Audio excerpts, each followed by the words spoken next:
A beautiful wife. I cannot remember how, when, or where I met Ligeia. It was a long time ago, and my memory is not good. But I think I met her first in a large old city near the Rhine in Germany. She told me that she came from an ancient family.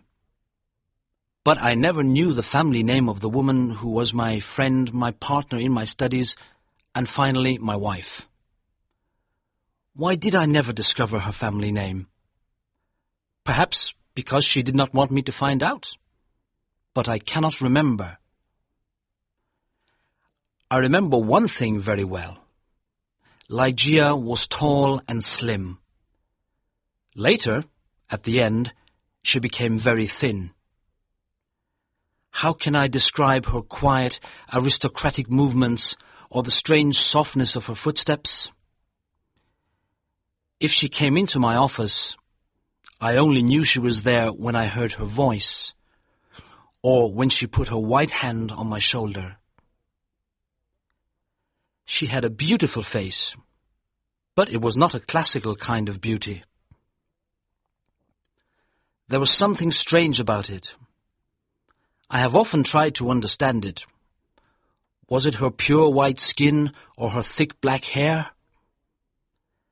I looked at her long, delicate nose many times. It was perfect. I looked at her sweet mouth. How soft and red it was. And when she smiled, her teeth were white. Then I looked into her eyes. They were much bigger than normal eyes. Sometimes, when she was excited, they looked like a deer's eyes. They were black with long black eyelashes and black eyebrows. But as I looked into them, I realized that they had a strange expression. I thought about it for many hours, sometimes all night. What was the expression in those eyes? I wanted to know. Many times I thought I almost had the answer, but then it was gone. Ligeia was very determined. She was always calm and quiet, but her determination showed in her eyes.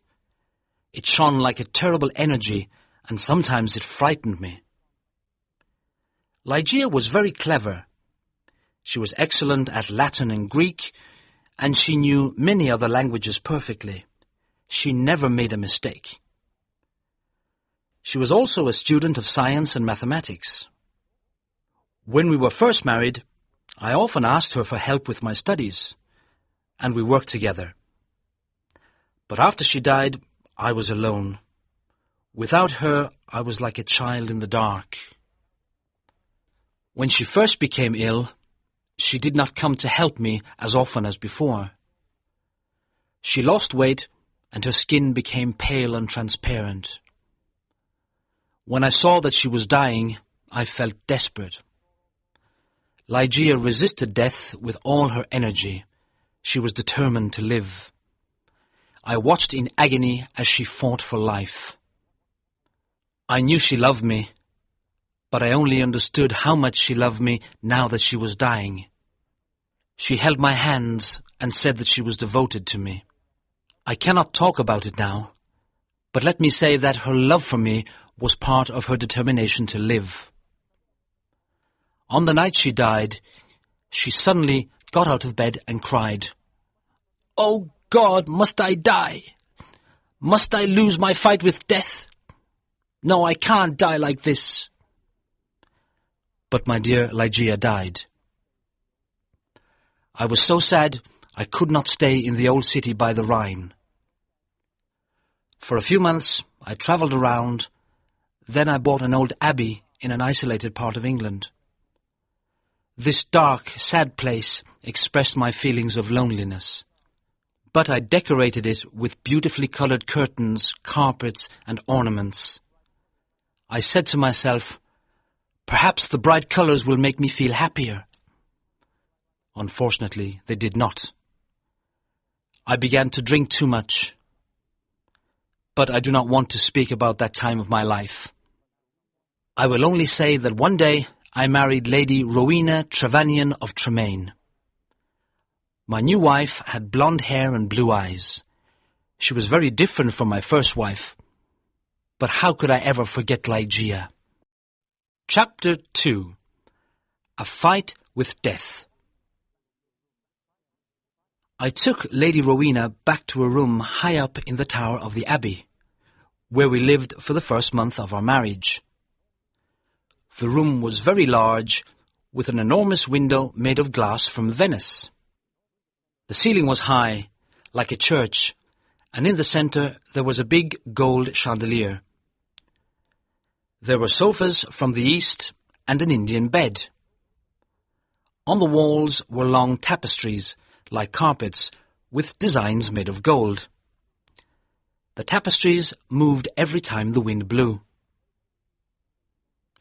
My wife was afraid of me because I was often sad and depressed.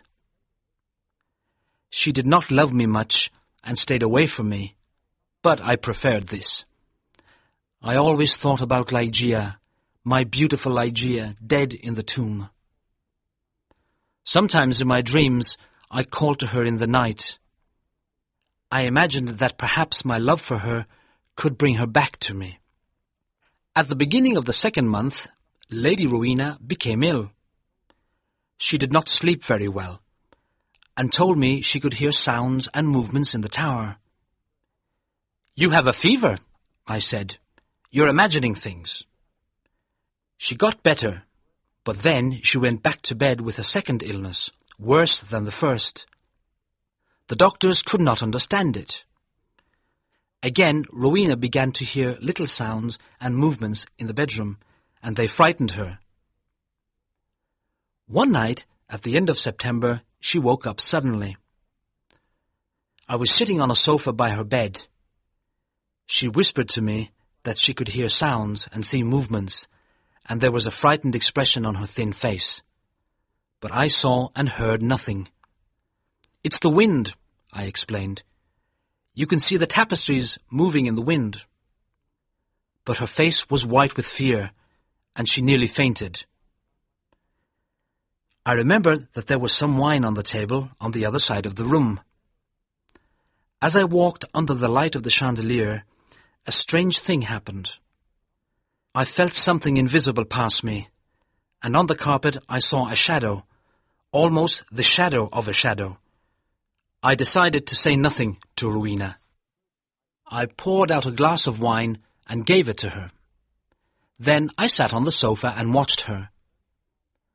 After some moments, I heard very quiet footsteps on the carpet coming towards the bed. A second later, as Rowena was about to drink the wine, I saw, or perhaps I dreamed that I saw, 3 or 4 large drops of a bright red liquid fall into the glass. Rowena did not see it. She drank the wine, and I said nothing because I thought it was only my imagination. After this, Rowena's health got much worse, and on the third night she died. Her servants prepared her for the tomb, then covered her with a sheet. The next night I sat alone with her body in the bedroom. Strange forms and shadows moved around me. I looked nervously into the dark corners at the moving tapestries, and I felt frightened.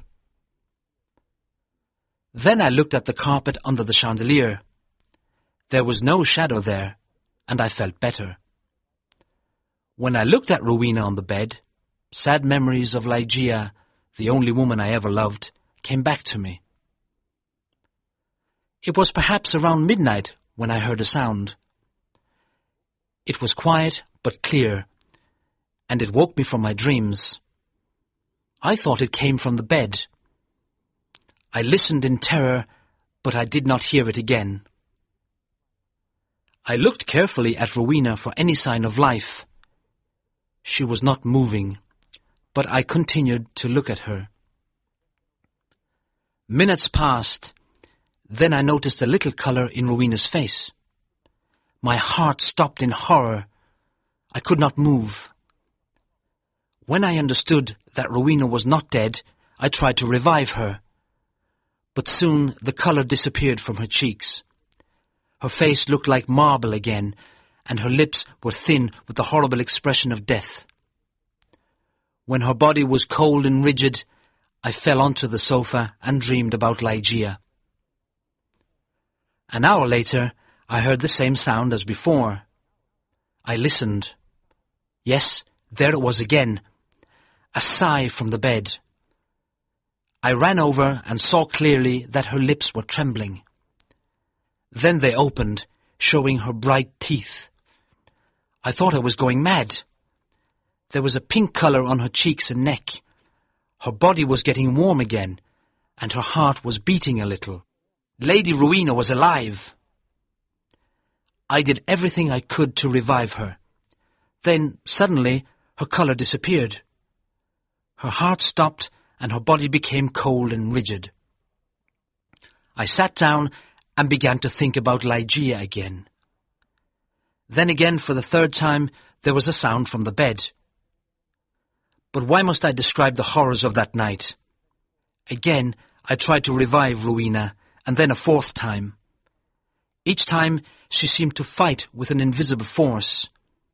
And each time, her body changed. I cannot say how, but she looked different. It was nearly dawn when she moved again.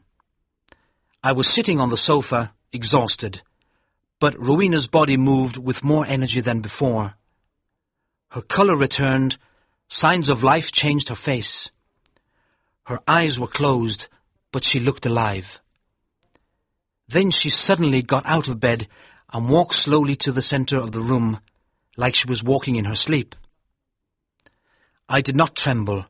I did not move. I was as cold and still as stone, paralysed by what I saw. As I looked at her, my head filled with wild thoughts. Was Rowena really alive? Could I really see her blonde hair and blue eyes? Why wasn't I certain? I could not see her mouth very well, but her cheeks were like pink roses. Weren't they Rowena's cheeks? But wasn't she taller than before? I was filled with a kind of madness. I ran to her, but she moved away. Then I saw her long hair moving in the wind. It was blacker than the black of midnight. And now, slowly, her eyes opened. I shouted like a madman, "These are the black eyes of my lost love, the eyes of Ligeia."